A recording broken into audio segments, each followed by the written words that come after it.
Hello, good morning! Ako nga pala si Hazel, TNT dito sa Japan. At ang kaganapan nga pala natin ngayon is Happy Monday. Labatiba ang eksena at atake ng Ceci. At ayun nga, bumili nga pala ako ng mga gagamitin ko sa paglalaba. Bumili rin ako ng panghugas. Shout out sa iyo, Ceci Car. Ayan, may panghugas na ako Ayan, ember na kasi siya pag ang hugas ako lang, ang kinagamit ko powder. So, ayan, meron na. So, ayan na nga ang eksena ko. Pumunta na nga ako dun sa backyard para maglaba-labahan. So, ayan na nga eksena. Inuna ko muna yung mga damit ni Hero G.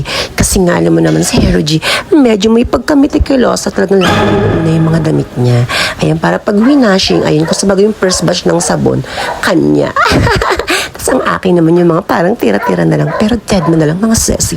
So, nagkape na nga ako. So, ini-eksena ko naman yun ang 19 in 8 testing ang eksena. So, coffee nga muna ako.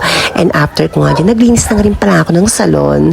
Ayan. So, inayos ko yung upuan kasi si Hero G kagabi dun sa akin natulog sa room. Na-miss niya yata, Kes. So, ayun na nga, pinunasan ko muna ang aking tiles. Charis tiles talaga.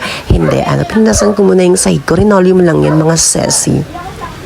So, ayun na nga, pagkatapos ko nga yan, ay nagkape na nga muna ako. So, black coffee muna without sugar. Ang eksena ng memo mo, yan. Habang nagkakape nga ako dahil walang food, ayan, nagpe-pray nga muna pala ako yan. Pray muna tayo, syempre, para magpasalamat tayo sa buong araw na ating, sa mga blessing na darating at sa buong araw. Ngayong araw na ito at mga sa susunod pa, ganun. So, ganun ang eksena. So, after nga dyan, balik nga tayo sa paglalabang. Mga Ceci, naglaban na nga ako at ayun na nga, inuna ko na nga tanggalin. At ayun na nga nakapag sampay na nga ako. Diba ang ganda ng araw? Yun lang mga Ceci. Thank you for watching.